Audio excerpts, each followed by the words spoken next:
Bienvenidos amigos, nuevamente en este video estaré respondiendo algunos comentarios del video de la entrevista que me hizo mi amigo William Matamoros. Y también estará acompañándome en este momento mi amigo William Matamoros. Así que quédense hasta el final porque vamos a aprender cosas nuevas e interesantes. ¿Cómo estás, William? ¿Qué cuentas? Hola Pablo, muy bien, muy bien. Feliz, contento de que me hayas invitado nuevamente a tu canal. Cada vez que venimos siempre sacamos algo bueno de cada tema de los que tocamos aquí. Y bueno, hoy vamos a aprender nuevamente, porque para eso estamos, para traer algo nuevo y a la misma vez aprender cada uno de nosotros. Así es muy importante tenerte por acá y vamos a ir aprendiendo también juntos, a la vez respondiendo con respeto a aquellos comentarios que nos han dejado en esa dicha entrevista. No vamos a mencionar nombres porque no lo vemos correcto ya, pero vamos a mencionar el primer tema, que es la infalibilidad de la Biblia. ¿Por qué, William, se le da tanto énfasis a la infalibilidad de la Biblia? Bueno, esta, mm, este tema sobre la infabilidad de la Biblia es un recurso que usó Roma en su momento para que no fuese cuestionada nada de lo que aparece en el libro, así como tampoco puede ser cuestionada la infabilidad del Papa, ¿verdad? Pueden ser lo que sea, pero son infalibles, o sea, no pueden ser tocados, no pueden ser cuestionados, porque cualquiera que los cuestione, el que los cuestione, entonces sería digno del rechazo y de la excomulgación también de la misma iglesia. Entonces, l- yo pienso que para poder, el problema, el problema real cuando cualquier persona hace un video, hace un comentario con respecto a temas bíblicos, que es lo que nosotros tocamos, es muy fácil encontrar personas que ataquen directamente al mensajero.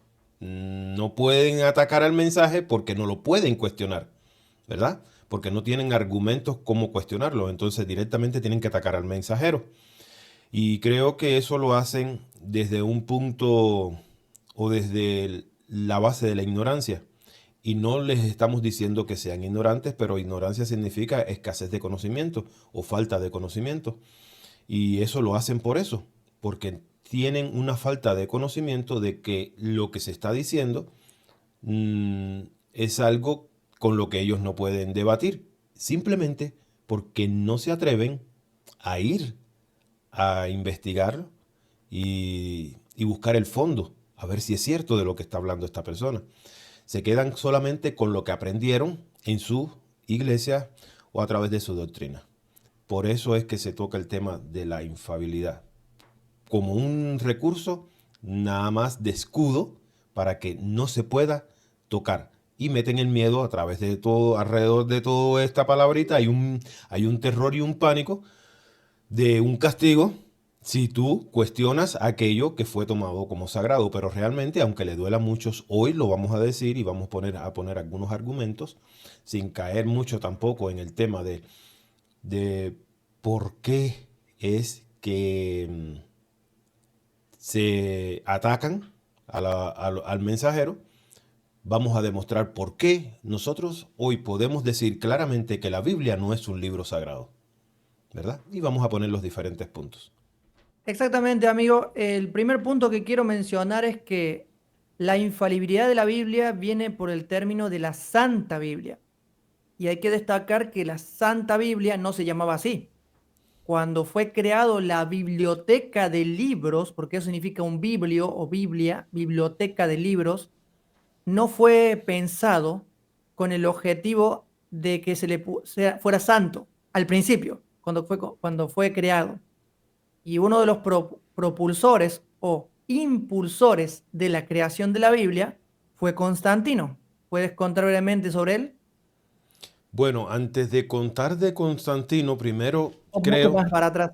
hay que ir mucho, pero mucho más atrás. Hay que ir aproximadamente al 280 entre el 280 y el 110 antes de Cristo.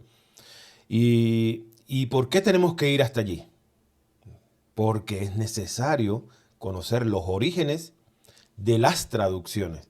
Porque realmente hoy todos los que pelean contra los mensajeros, ¿verdad? El que trae mensajes, no estamos hablando de que aquí nosotros somos ángeles ni nada de esto, pero quienes pelean contra los que llevamos un mensaje, realmente están desconociendo o están peleando en base a una traducción. Recordemos de que los libros escritos en el Antiguo Testamento fueron escritos en dos idiomas, en arameo y en hebreo. Para nosotros es un idioma totalmente desconocido, aquí en Occidente y en la mayoría, porque los únicos que hablan, mientras que en toda América, prácticamente toda la América se habla español, mientras que en prácticamente todo el mundo el idioma oficial prácticamente es el inglés, siguiéndole el español y siguiendo el francés. El único país o en la única región, ese pedacito que habla hebreo, son ellos. Entonces, claramente es un idioma totalmente desconocido para todos o todo el resto del mundo. Entonces, ¿qué es lo que sucede? Que tienen que haber traducciones. Pero ¿qué sucede con las traducciones? Que las traducciones cambian totalmente el contexto de lo que está ahí escrito, ¿verdad? Y por eso les digo, o te digo, de que es necesario que nos traslademos hasta la primera traducción. La primera traducción, primero explicarlo de la manera en que tú lo dijiste. Aquí yo traigo una reseña que te la puedo enviar por PDF para que tú la puedas compartir con las personas de tu canal, con tus suscriptores, y el que esté interesado en base a esta reseña puedes investigar.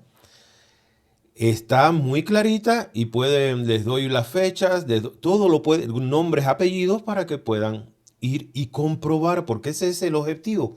El objetivo no es que se queden con lo que nosotros decimos, sino que con la comprobación que hagan ustedes mismos. Y lo primero que pongo aquí es que la Biblia no es solamente un libro, y tú lo acabas de decir, es un compendio de múltiples libros escritos en hebreo, arameo y griego, por diferentes autores, no por Dios. Jamás por Dios, ni tampoco eran inspirados por Dios. Simplemente eran hombres que estaban escribiendo o transcribiendo la historia.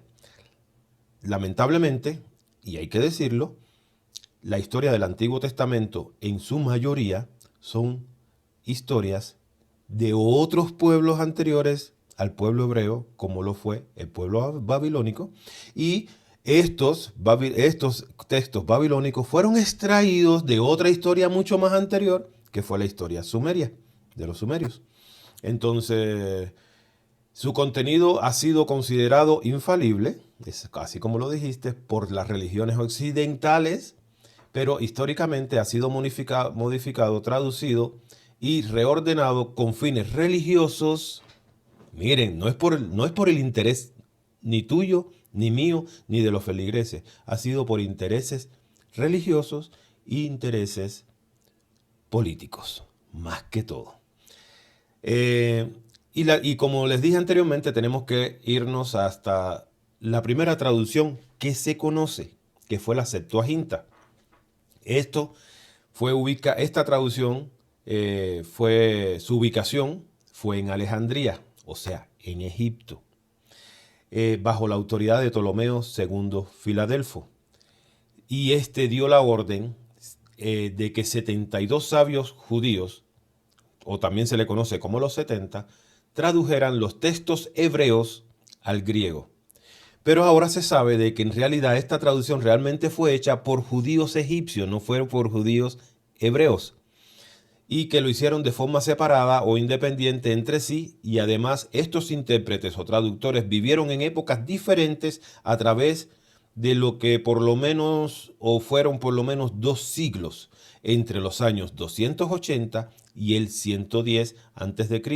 De esta manera se constituyó la primera versión traducida de la Biblia, y fue diseñada para satisfacer las necesidades de los judíos que solamente hablaban griego en Egipto y que no podían entender la versión hebrea.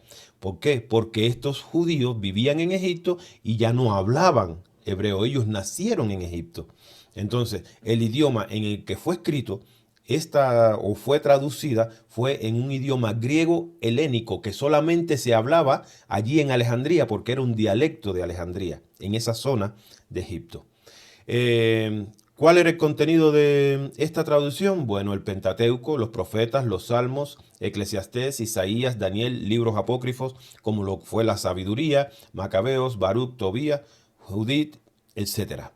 Y la importancia de esto es de que esta se convirtió en la primera gran traducción bíblica y el primer canon, pero modifica realmente los textos originales y es criticada por los eruditos hebreos actualmente y dicen que eso es una vergüenza para su libro sagrado, esa traducción.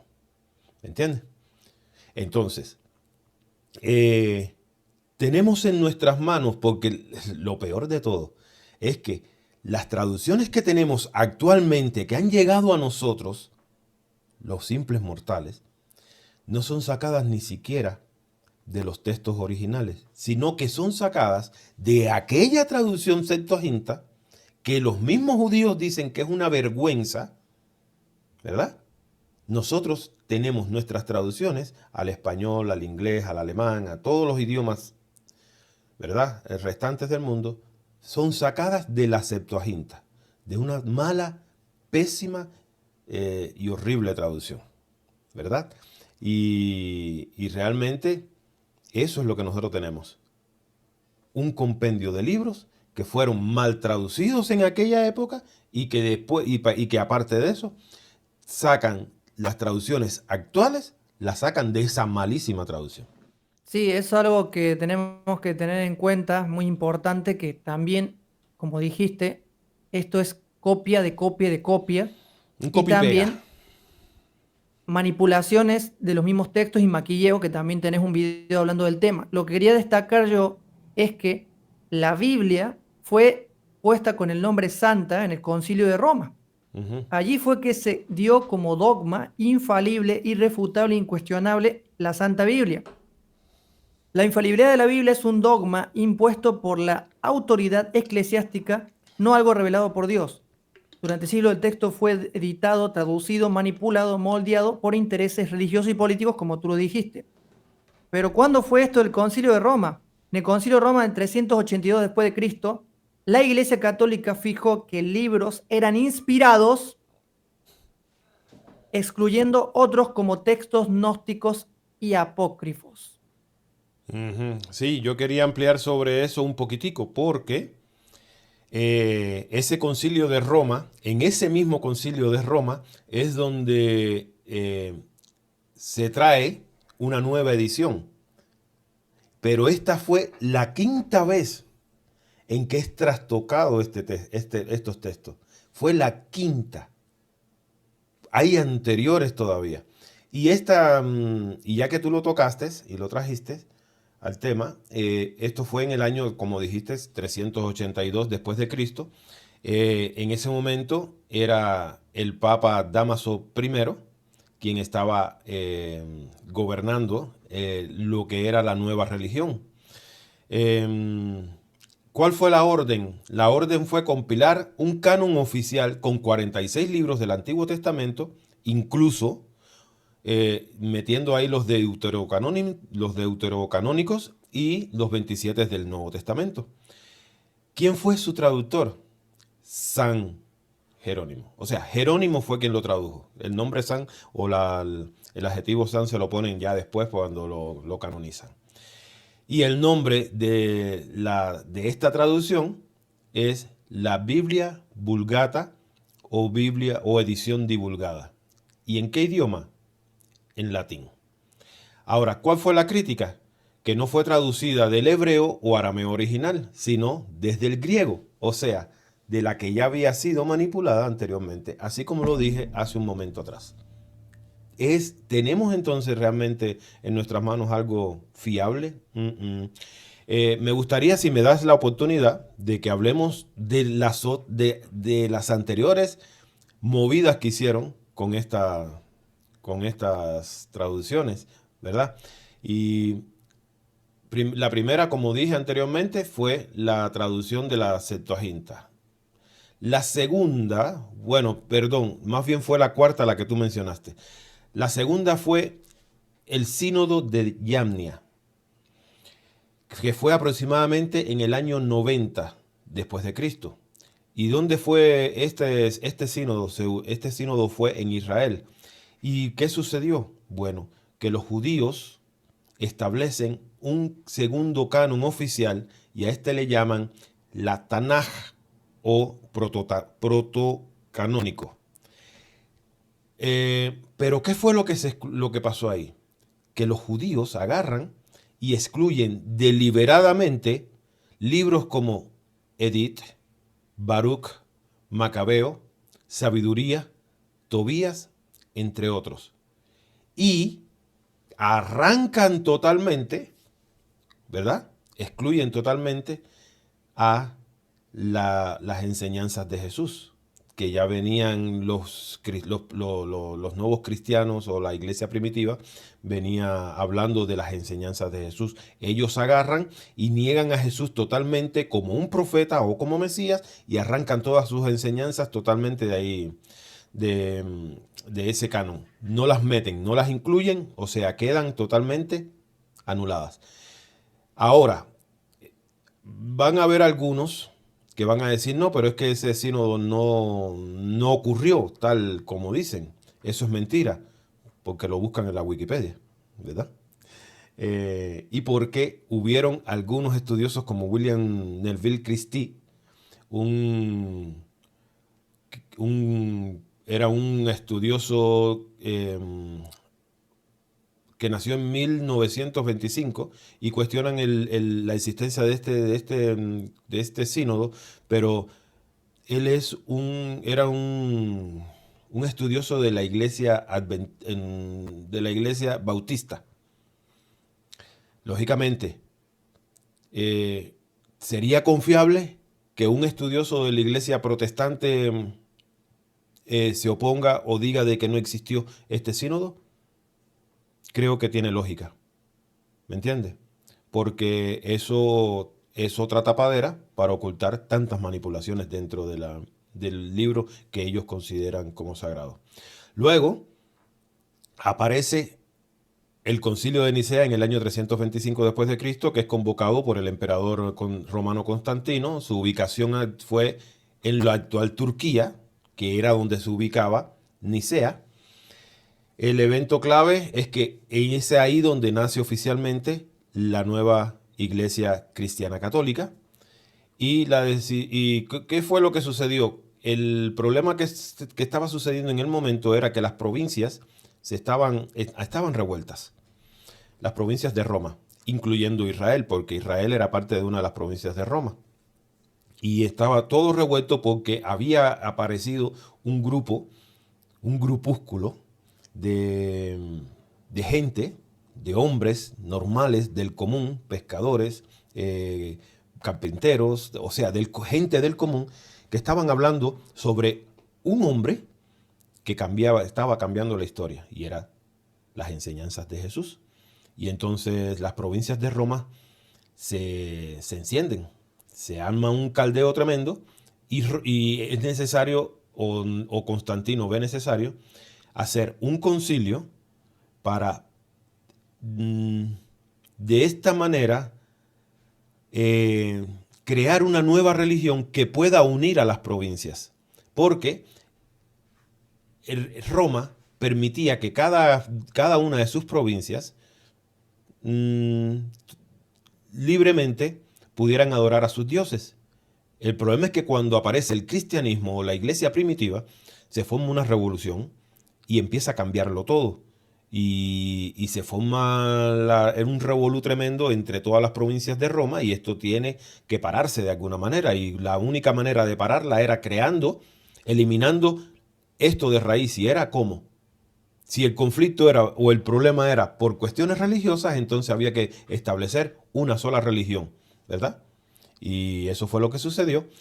Y lo que hacen en ese concilio es que fusionan el Antiguo Testamento, o sea, la Tanaj, la que se había creado en el sínodo de Yania, y lo fusionan con las nuevas enseñanzas de Jesús, a lo que le llaman los evangelios, las cartas de Pablo y el Apocalipsis. ¿Cuál fue el resultado?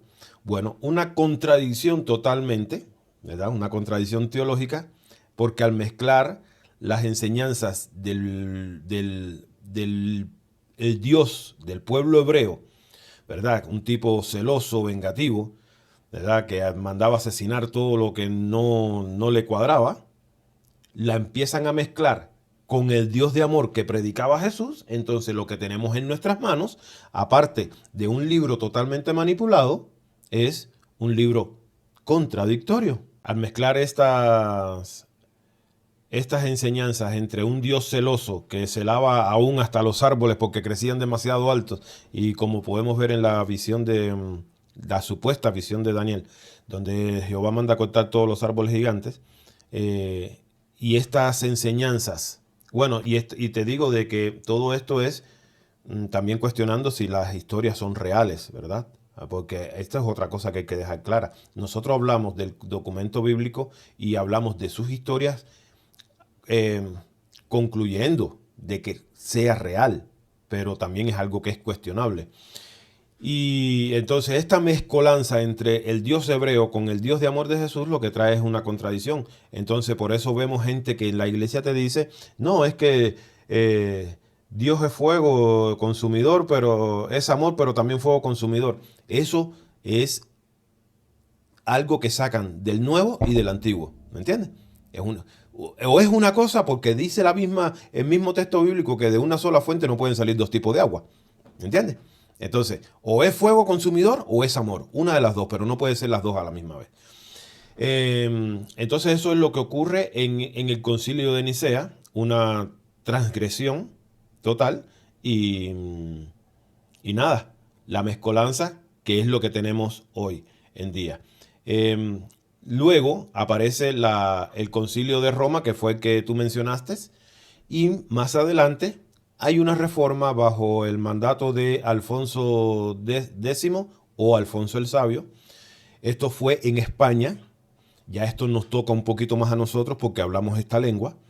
Se hace una nueva, la acción que se toma es hacer una nueva revisión de la Biblia. El resultado es que se oficializa una versión con influencias políticas que luego se convierte en la base de las Biblias modernas. Escúchenlo. Es una versión con influencias políticas que luego se convierte en la base de las Biblias modernas. De aquí se derivan las versiones bíblicas actuales en todos los idiomas. ¿A qué conclusión podemos llegar?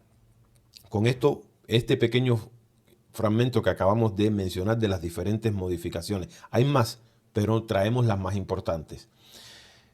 ¿Qué conclusión? Que la Biblia es una construcción histórica sujeta a cambio, omisiones y traducciones sesgadas. O sea, que eso que dice el Apocalipsis de que a cualquiera que le añada o le quite recibirá un castigo, eso es para ti, para mí, pero no para los que están en el poder. Ellos sí hacen lo que les da la gana con las traducciones, hacen lo que les da la gana quitando todo por cuestiones políticas o por cuestiones religiosas. Se mezclaron también en eso los mensajes teológicos incompatibles como la Tanaj y en los evangelios. Las traducciones respondieron a contextos políticos, religiosos y culturales, no a la fe. Y esto debe quedarse bien claro. No es un libro de fe, es un libro político, religioso y cultural. Y el texto que hoy tenemos no es fiel al reflejo de los originales y fue muchas veces adaptado, más que todo, por intereses doctrinales. Como dijimos anteriormente, contextos políticos, religiosos y culturales. ¿Verdad? Así es, más claro, echarle agua. Lo que quería recalcar yo es que la Biblia, a pesar de ser un libro manipulado, lo consideramos un documento porque tiene evidencias tanto de la manipulación como de las enseñanzas del Cristo, de Jesús, y nos pueden ser útil pero no lo hace una verdad absoluta.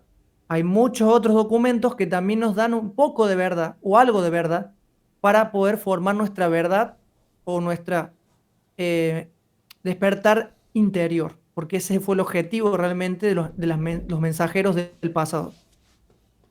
Así es. ¿Qué opinas, Aurelio? Em, no, que es así, exactamente, como tú lo acabas de mencionar. Y, y es triste ver personas que hoy en la actualidad, en el siglo XXI, em, se tomen tan a pecho la idea que les enseñan todavía en sus iglesias y no tengan ni siquiera una pizca de curiosidad de cuestionar algo que les pueda parecer incoherente, porque realmente lo que nosotros vemos ahí, en lo que nosotros vemos hay muchas incoherencias. Y hoy, como yo le decía a Jesús en el programa en que me entrevistaba sobre la creación del hombre, yo le decía, ya no estamos en el tiempo de la Inquisición, donde antes, en aquella época, por decir algo que no le cuadraba a Roma, te acusaban de cualquier cosa y te quemaban en la hoguera. Hoy tenemos las facilidades de poder buscar información, porque la tenemos a la mano. Tenemos las facilidades que no tuvieron nuestros ancestros. Que hayan sido engañados ellos es entendible, pero nosotros hoy, a estas alturas, que nos dejemos bombardear la cabeza y no cuestionemos nada, es triste, de verdad, es lamentable.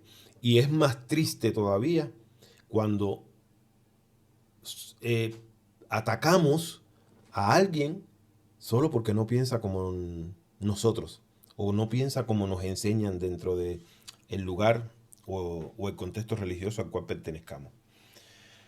Es lamentable, de verdad, Pablo.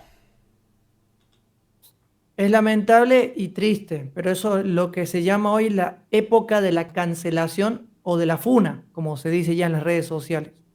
Pero en fin, ya partiendo del segundo punto, y te pregunto para ambos, Ujú. ¿somos liberales por el hecho de ya no ser religiosos? ¿Cuál es el mensaje que nos quiso transmitir la carta de los Gálatas? Bueno, somos liberales. No creo que seamos liberales. Nos miran como liberales solo porque no queremos o nos negamos a pertenecer o a creer en una doctrina que al final es una doctrina hecha por hombres, ¿verdad? Nos llaman liberales, pero yo te voy a hablar en lo personal, yo, en lo personal. Cuando yo era cristiano, yo hacía las cosas por temor. ¿Por qué? Porque el evangelio que yo aprendí, y es el que sé, y aunque ahorita venga y salten y brinquen y digan ahí cualquier cosa en los comentarios diciendo de que no es así, pero el evangelio del miedo ha sido desde el principio que fue metido todas estas traducciones y todos estos dogmas, ha permanecido hasta el día de hoy. El evangelio del miedo ha permanecido hasta el día de hoy. Y mucha gente están dentro de las iglesias porque tienen miedo de ser castigado por el Dios colérico y vengativo. ¿Verdad?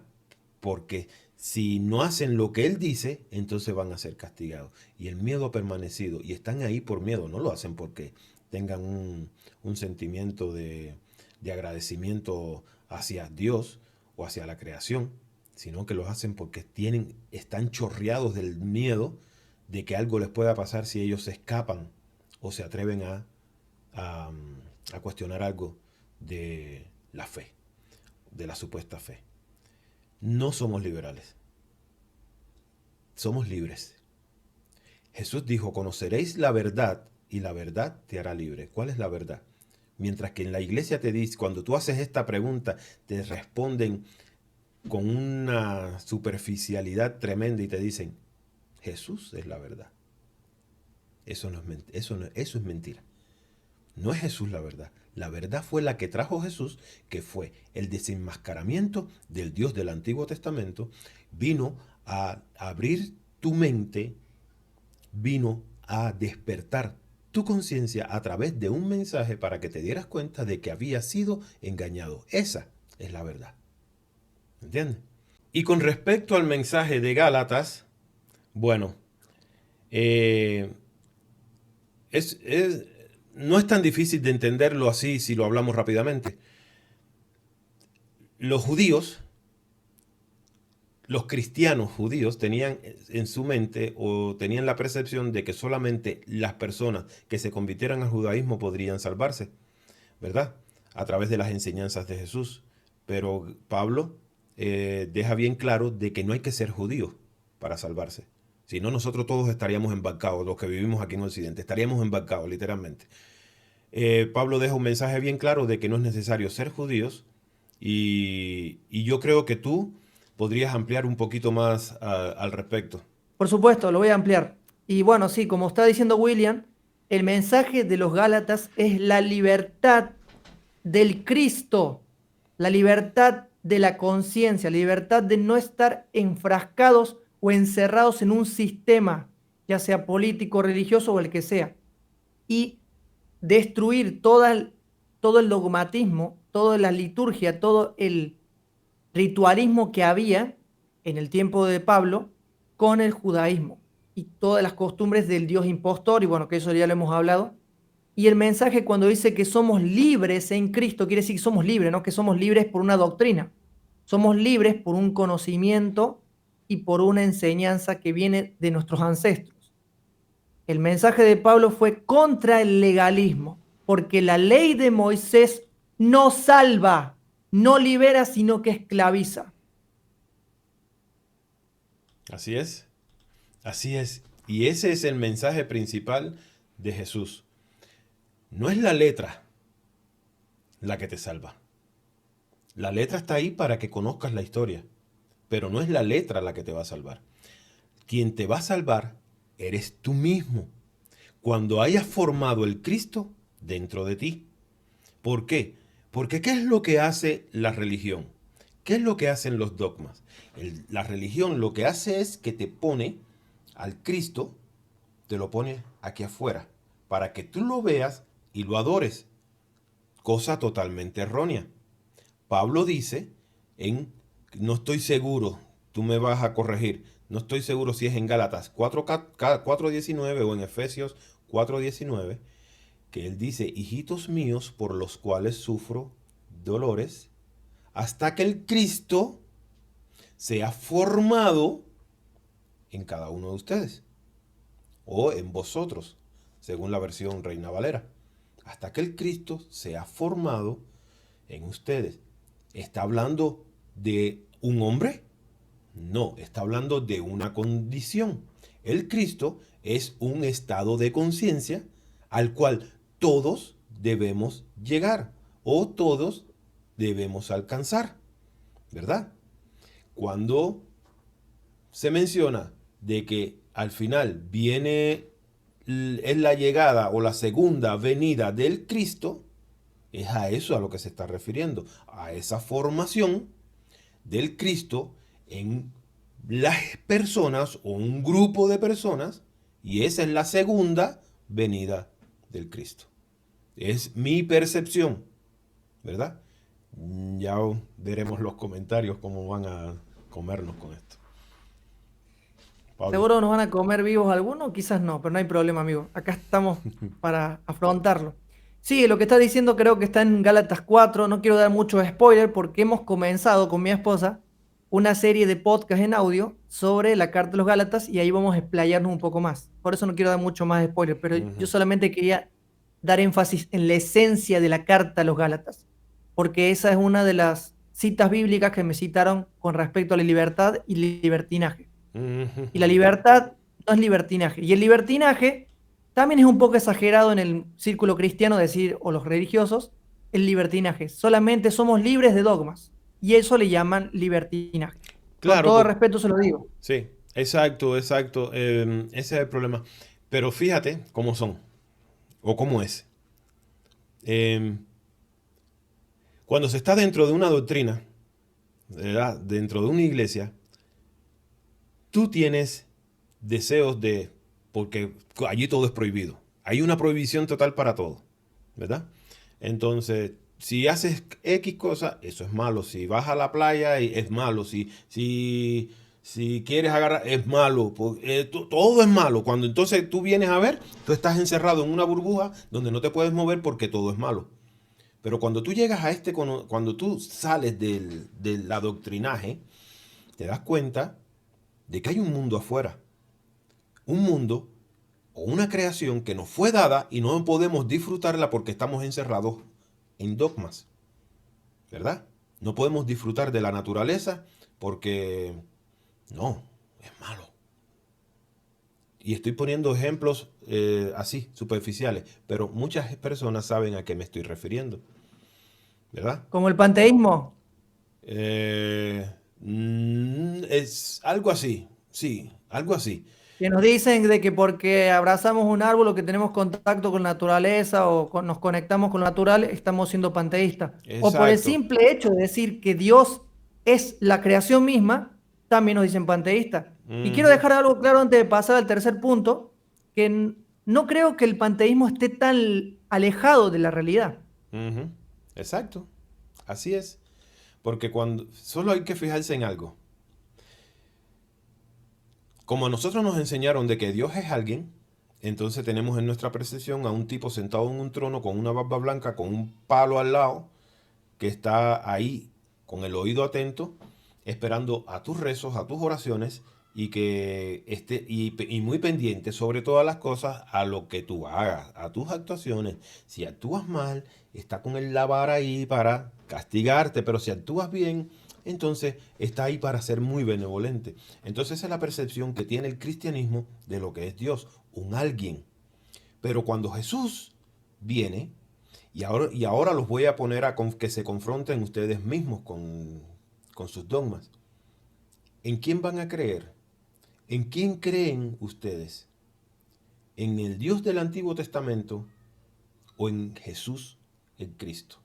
Y si Jesús te dice, todos los ejemplos que te pone a través de sus parábolas del Padre, te lo hace a través de referencias creacionales, como por ejemplo, cuando te dice, ¿por qué os afanáis por lo que habéis de comer? Mira las aves del campo. Ellas no trabajan y sin embargo mi Padre les da de comer. Aquí estoy parafraseando, pero eso es lo que prácticamente dice el texto. ¿Quién les da de comer? Los árboles. Sí, a través de las frutas. Y cuando Jesús dice, mi Padre les da de comer, ¿a qué se está refiriendo? A la naturaleza. Exactamente. Cuando dice, miren las flores del campo. No trabajan y se visten mejor que el Salomón, ¿verdad? ¿A qué se está refiriendo? Todos los ejemplos que pone Jesús a través de sus parábolas cuando se refiere al Padre son ejemplos de la naturaleza. Entonces, ¿quién es Dios? Y esa pregunta va para ustedes que están viendo este video. Para ustedes, ¿quién es Dios? ¿Es un alguien? ¿Es un tipo?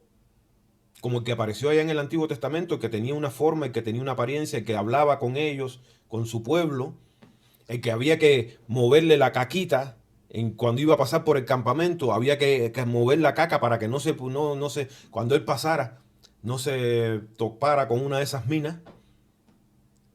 ¿Eh? ¿O es el Dios del que hablaba Jesús? La creación misma. Sí, amigo. Bueno, basando el tercer punto ya para avanzar, es con respecto al fuego consumidor y que personas que están desesperadas porque Dios mate y destruya. Voy a decirlo de esa manera porque eso lo quedan a entender. Ujú. Y voy a leer un poco lo que yo hice, un resumen pequeño, y después voy a ampliar un poco. Apocalipsis 29 muestra fuego de Dios consumiendo a los enemigos y puede simbolizar la conciencia que disuelve el ego colectivo. Es una interpretación de algo filosófico.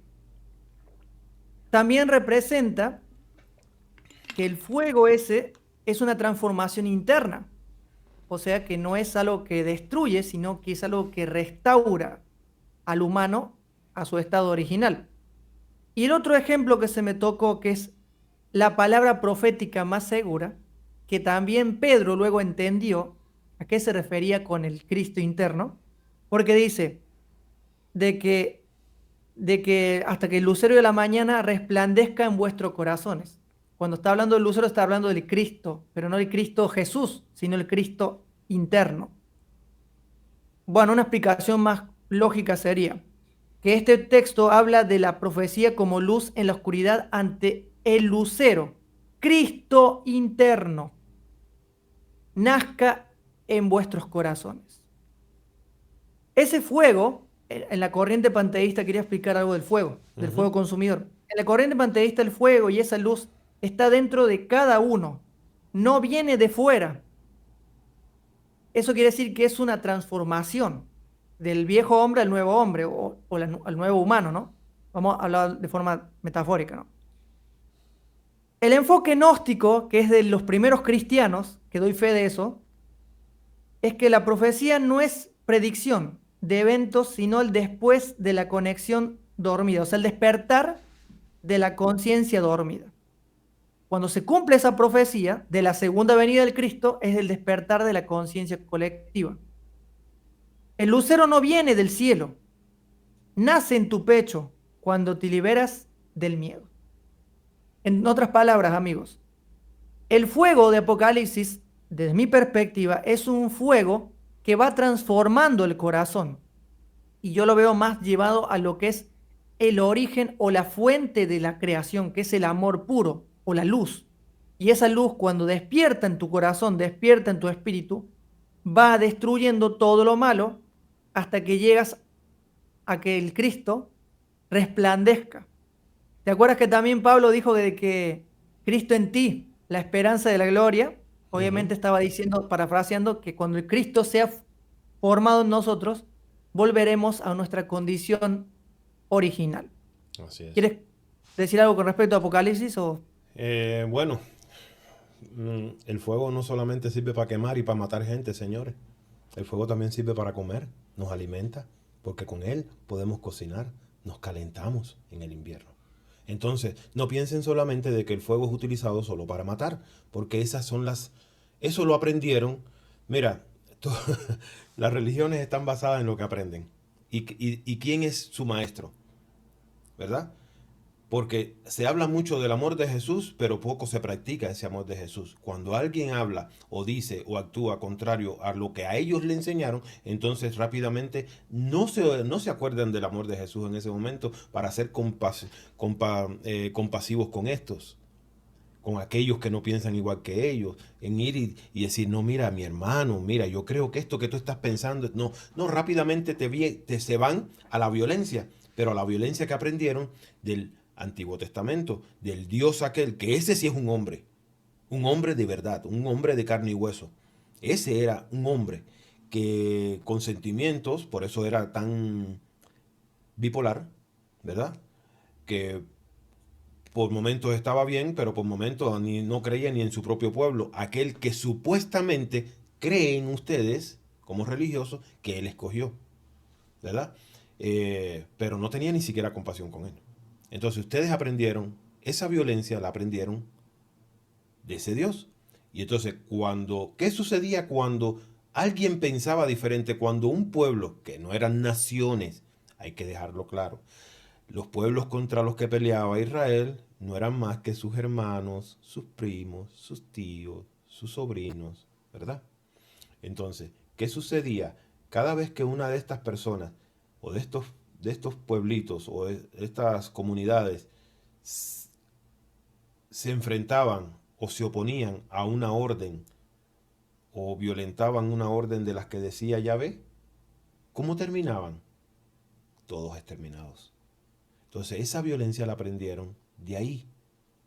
Y Jesús, cuando viene a este planeta, cuando se hace presente, a darte un mensaje directo a la conciencia, ¿qué es lo que hace? Cambia todo. Podemos ver el ejemplo más claro cuando le ponen a la prostituta, que no era María Magdalena, tampoco era María Magdalena. La iglesia fue quien puso como nombre María Magdalena, pero nunca se menciona el nombre. La quieren apedrear. ¿Por quién? Por los judíos.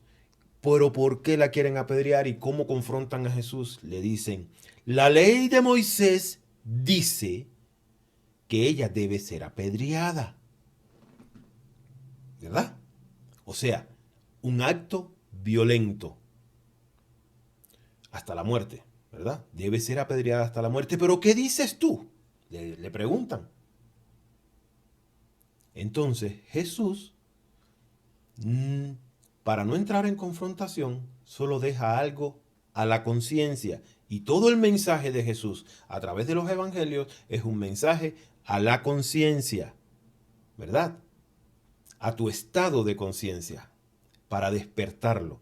Les dice, el que esté libre de pecado, lance la primera piedra. ¿Cómo estaban esa gente? ¿Por qué no tiraron la piedra? Porque ellos sabían en la condición en que estaban. Hoy, tú que amenazas con el fuego eterno que nos va a consumir a los que hablamos diferente, ¿cómo está tu conciencia? Autoanalízate tú primero y di, ¿cómo está tu conciencia? Es un mensaje para ti. Ese fue el mensaje de Jesús. Un mensaje directamente a la conciencia. Pablo. Así es. Y bueno, espero que se me esté escuchando bien. Sí. Bueno, con respecto a eso quiero pasar al tercer punto y es un poco sensible porque es parte de mi pasado, pero lo voy a tocar. Se nos ha dicho en los comentarios que la iglesia adventista del séptimo día es el remanente o el pueblo elegido de ahora, del presente, sin mencionar del pueblo judío, ¿no? El pueblo hebreo. Pero la pregunta sería, ¿realmente es la iglesia verdadera? Según lo que nos dice la historia, o lo que se ha investigado fuera del adventismo, aclaro, fuera del adventismo, la iglesia adventista surgió con el movimiento milerista. El adventismo construyó una teología rígida y exclusiva centrada en el sábado. Tiene rasgos sectarios, exclusividad, salvacionista, control doctrinal y énfasis en Ellen White como profeta y mensajera de Dios. Yo he conocido personas ex-adventistas que los ha traumado la doctrina del juicio investigador. Si ellos supuestamente se autodenominan la iglesia verdadera, ¿por qué las personas que salen de ahí salen traumadas? Es la pregunta. Si ellos se consideran la iglesia verdadera, ¿por qué salen traumadas? Testimonios de personas han dicho que genera una espiritualidad basada en el tema del juicio, no en la transformación interior. Y dicen que Jesús jamás predicó sobre guardar el sábado como centro para la salvación. Y voy a hablar no con la palabra sábado, sino la palabra reposo, que significa Shabbat, no tiene que ver un día. El reposo puede ser un regalo, pero nunca una cadena. Hermano y hermana o amigo que me escucha adventista, aunque tú defiendes a capa y espada tu denominación, yo te entiendo. Yo estuve de ese lado, yo estuve del otro lado de la grieta. Yo solo te invito a ponerte del otro lado conmigo, o por lo menos salirte de esa caja que no te deja pensar, no te deja razonar, y que si vas a ver este video, lo veas completo, y si lo agarraste ahora ahí, sigas escuchando porque es algo importante, y es que el sábado no te libera. El sábado no es el sello de Dios. Es un distintivo hebreo de exclusividad. Y tú, amigo que me escuchas, para ellos eres un goyín. Y es algo horripilante lo que realmente significa. Y para no cerrarlo ahí, si tú sigues una institución que idolatra el sábado, lamentablemente te convertiste en un judío o un sionista moderno. Por eso, la iglesia verdadera no existe. No es porque no solamente la iglesia adventista. Es un invento religioso para manipular conciencias. Es duro lo que estoy diciendo, pero es así. Ni la iglesia adventista, ni la iglesia bautista, ninguna religión te libera, sino que te esclavizan por medio del dogma. Y obviamente es un negocio deshonesto. ¿Quieres decir algo? Bueno, me pides que diga algo, pero si ya tú lo dijiste todo. La iglesia, ninguna religión es verdadera, ¿verdad? La iglesia, las religiones fueron creadas para lo que acaba de decir Pablo. No para manipular conciencia exactamente, sino para encarcelar las conciencias. Cuando nosotros venimos a este planeta, cuando nosotros nacemos, nosotros somos encajonados o a nosotros se nos implanta un programa en nuestro cerebro.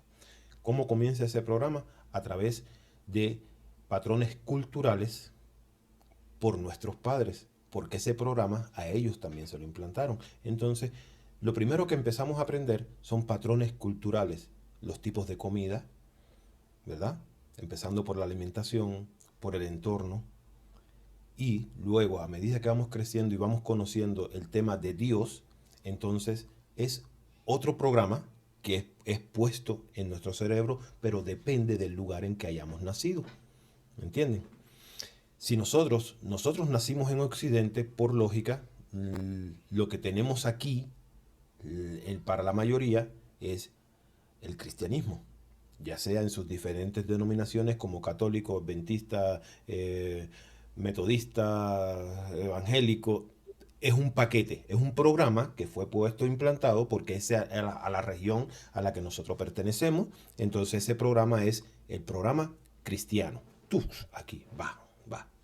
Pero imagínense por un momento que nosotros hubiéramos nacido en Oriente Medio, ¿verdad? En Oriente Medio va otro paquete según la cultura y según el programa de manipulación del cual es la región.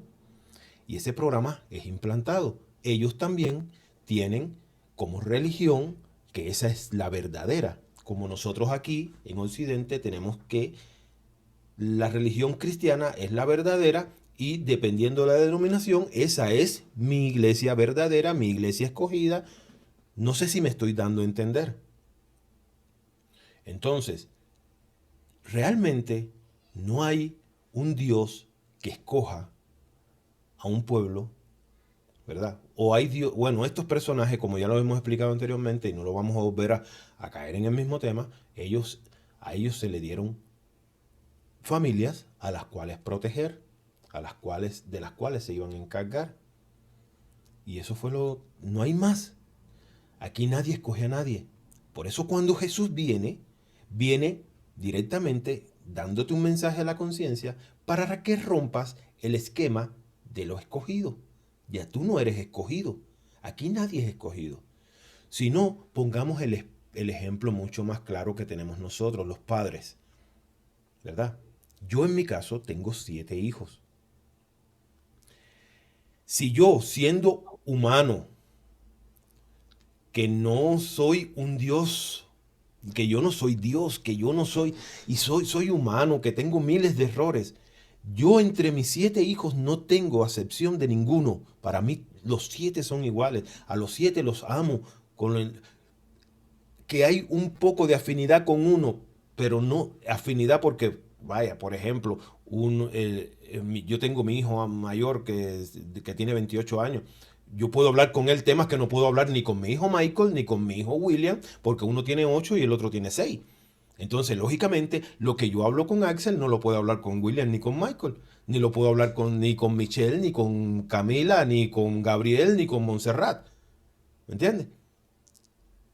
No significa de que yo tengo un escogido. Si yo siendo humano, con miles de errores, no escojo a ninguno de mis hijos como mi favorito, ¿cómo ustedes se ponen a creer de que va a haber un Dios que crea a una humanidad y va a escoger a un pueblo como su favorito y va a eliminar a los demás? ¿Eso en qué cabeza cabe? Ah, sí, cabe en una cabeza. En la cabeza de un religioso que creyó en una doctrina. ¿Entiendes? Pero escapa de eso porque Jesús vino a traerte libertad. ¿Cómo? A través de un mensaje. Escucha el mensaje de Jesús. aparta el mensaje del Antiguo Testamento, que el mismo Pablo dice de que es un mensaje tenebroso que viene y te pone un velo, pero que cuando tú quitas del velo, cuando tú dejas que el Cristo quite el velo, entonces tú vas a ver las cosas desde otro punto de vista o desde otra perspectiva. Y cuando ves esas cosas desde otro punto de vista es donde eres libre y dices, yo no necesito una religión. Es donde te das cuenta de que no necesitas una religión. ¿Me entiendes? Creo que el ejemplo es fácil de entender. Y yo sé, tú que estás ahí escuchándome, dime si tú tienes algún hijo elegido entre tus hijos. El que tiene uno, bueno, ese es su elegido. Pero el que tiene 3, 4, 2, ¿vas a tener un hijo elegido? Dímelo tú que eres un hombre o eres una mujer común y corriente. Si tú, que eres normalito, una persona normal del común, no lo haces, ¿cómo podría un Dios poderoso hacerlo? Solo piensa eso, Pablo. Sí, es una reflexión para los padres. Yo todavía no lo soy, pero si un humano, siendo imperfecto, todo defecto, puede amar y no hacer acepción de personas, ¿cómo un Dios universal va a hacer acepción de personas también? Pablo, Y que al final del tiempo, ¿no? Pablo, ¿Sí? Jesús Sí. pone un ejemplo muy claro, ¿verdad?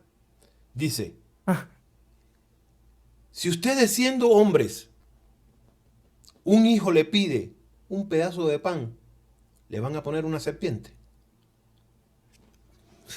Y lo deja claro, si ustedes siendo hombres, humanos, con montones de errores, un niño, uno de sus hijos viene y les dice, papá, tengo hambre, dame un pedazo de pan, le vas a poner una piedra, le vas a poner una serpiente. Entonces, si tú siendo hombre y tienes 2 hijos, vas a escoger a uno como tu preferido, ¿verdad?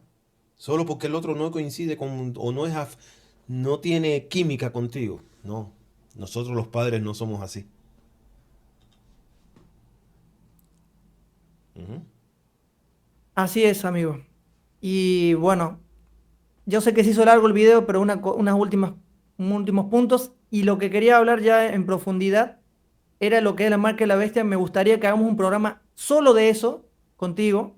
En este no vamos a mencionar tantos detalles, pero solamente quiero aclarar que la marca de la bestia que se menciona en Apocalipsis, en el contexto histórico de Juan, era un documento que había expedido Nerón, con el cual podías comprar y vender, y si no lo tenías, no podías comprar ni vender. Y la bestia que habla Juan era Nerón. Tengo un video corto, un short, explicando eso en un minuto. Quizás se los voy a dejar en la descripción para que lo vayan a ver. Ahí doy un poco más de detalles. Y lo otro que te quería preguntar, que lo mencionamos fuera de cámara, eso en respecto a la teoría de los 6.000 años, que uno de los promotores también fue el pseudoarqueólogo Ron Wyatt. ¿Qué hay de verdad sobre ello? De que hay 6.000 años en el que la humanidad tiene que tener pecado y en 7.000 años viene Jesucristo y termina el pecado, según el concepto religioso. Y con eso ya cerramos. Bueno, lamentablemente para todos los que son admiradores y creen en los hallazgos y teorías de Ron Wire, bueno, si no saben quién es Ron Wire era un auxiliar de enfermería que era adventista y que sé que va a lastimar a muchos, pero imagínate si no se dice. Este hombre tenía complejo de Indiana Jones y se dedicó con recursos de la misma iglesia, con recursos tuyos, ¿verdad? De tus diezmos, de tus ofrendas, se dedicó a buscar, se aventuró a, a buscar arqueología o artefactos bíblicos, pero nunca tuvo éxito. Al final cerca del final de sus días, terminó asegurando de que él había encontrado el arca de la alianza y que había adquirido muestras de la sangre de Jesús y que estas, bueno, si quieren averigüen, dijo de que la sangre tenía solamente 24 cromosomas, no estoy seguro, que 23 eran los cromosomas normales y que el cuarto era que no tenía los 46 como nosotros, como los seres humanos normales, sino que solamente tenía los 23 de la madre y uno solo del padre, que era el cuarto cromosoma, que era el que le daba el sexo. Y que esto confirmaba de que era que era el hijo de Dios, no sé.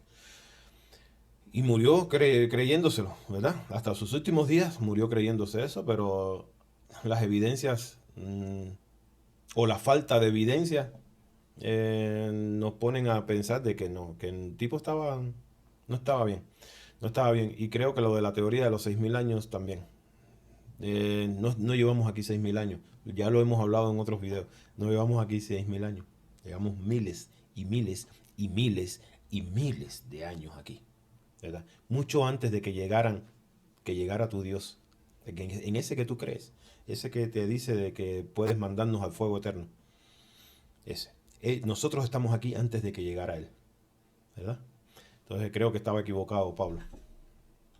Es mi opinión, ¿verdad? Maltrátenme ahí en los comentarios, pero es mi opinión. Así es, amigo, coincido contigo. Lamentablemente, en su celo de querer ser el buscador de los hallazgos bíblicos, y hay muchos como él que hoy en día se dedican a seguir el mismo legado que él dejó, lamentablemente, buscando evidencias para que sus mitos religiosos no sean destruidos, pero lamentablemente es así. ¿Por qué dejé para el final lo de la marca de la bestia y para un próximo programa? Porque hay mucho para hablar y la idea tampoco es que lo hagamos tan largo para aquellos que quizá no tienen el tiempo para ver el programa completo. Y bueno, se queden con lo bueno. Pero para terminar, la pregunta final. ¿Por qué, William, decidimos hacer esto? ¿Con qué objetivo es este video? Y con eso quiero que cerremos. ¿Qué nos puedes decir? Bueno, el objetivo es traer una enseñanza de porque traemos los documentos, traemos los textos bíblicos, traemos un conocimiento adquirido a través no solamente de nuestras propias investigaciones, ni las tuyas, Pablo, ni las mías, sino de las investigaciones de hombres que han dedicado su vida a esto, a investigar y a mostrarnos de que nos mintieron. Y no está mal que hayamos creído en una mentira, no está mal. Yo al principio me sentía muy, pero muy avergonzado de haber dedicado mi vida a algo que no era cierto, de haber castigado prácticamente a mis 3 hijos mayores cuando yo era evangélico, que los castigaba metiéndole en la cabeza la idea de que si no se portaban bien, se iban para el infierno, de que si no hacían bien las cosas, Dios los iba a castigar, que no era yo el que los iba a castigar. Y al final, no solamente de la iglesia adventista uno sales traumatizado de lo que es la religión en general, porque realmente la religión es un arma que junto con el documento bíblico del Antiguo Testamento, aquí yo lo puse, y esto lo saco de una película llamada El libro de Lee. Y esta frase es contundente. Lo que es la Biblia, y no la Biblia en general, sino el Antiguo Testamento, porque al menos el Nuevo Testamento, a pesar de sus malas traducciones, a pesar de sus manipulaciones, todavía nos deja un mensaje de libertad, un mensaje de cambio, un mensaje de transformación. Pero generalmente, siempre cuando necesitamos captar la atención de alguien dentro de la religión, captamos la atención usando lo malo, el miedo, con el terror, de que si no te acercas a Dios, perecerás cuando Jesús venga. Todo una contradicción. Y lamentablemente este libro fue convertido en un arma que apunta al corazón de los débiles y los desesperados. ¿Verdad? Pero incluso para ellos, para todos, el despertar está garantizado, señores. Aún incluso para los que siguen amenazando con mandar a la gente para el infierno, con que siguen amenazando con que desean que venga Dios y mate a todos los pecadores. Somos hechos de una misma sangre. Lo dice Pablo en Hechos capítulo 17, del 24 en adelante. Dice, fuimos hechos de una sola sangre. No le desees el mal a tu prójimo. ¿Verdad? Si no piensa igual que tú, no le desees el mal. Porque lastimosamente todo lo que lancemos con nuestra boca, ya sea malo o bueno, se revierte. Se revierte. Porque esa es la ley de causa y efecto. Y esa nos va a acompañar desde el día en que nacimos hasta el día que nos vayamos de este mundo. ¿Está bien? Pablo. Así es, amigo. Yo quería cerrar con lo siguiente de que el objetivo de hacer estos videos es educativo y también para que las personas que quizás al ver mi experiencia en tu canal y en mi canal que compartí el video cuando conté mi experiencia como adventista, que no se lleven una mala imagen de como que yo estoy resentido también o que estamos resentidos, sino que a pesar que de haber estado en una religión nos dañó, porque sí nos dañó, no vamos a decir que no, rescatamos algunas cosas que aprendimos ahí que son útiles y otras no. Pero quiero decirles de que este video fue con el objetivo de que puedan saber la otra cara de Pablo y de William. Porque digo esos dos, porque estamos los dos en ese video hablando y dialogando. No nos creemos santos, no nos creemos escogidos, no nos creemos iluminados, solamente somos simples seres humanos con un deseo de búsqueda de la verdad y de un despertar de conciencia que nos ha agarrado. Solamente eso. Y como él dijo, nos va a agarrar a todos tarde o temprano. Si quieres profundizar más en estos temas, voy a dejar algunos enlaces en la descripción de este video y en un comentario fijado dejaré el canal de William y un documento que él estuvo leyendo sobre las manipulaciones bíblicas. Gracias, amigo, por tu tiempo, por venir al canal. Siempre eres bienvenido. Gracias a ti, Y Pablo. bueno, gracias. Así que si te has quedado hasta el final viendo este video, te agradecemos un like, que compartas este video y si eres nuevo y te es de utilidad, suscríbete y activa la campanita para que no te pierdas ninguno de nuestros videos. Nos despedimos hasta la próxima, se cuidan y chau, chau.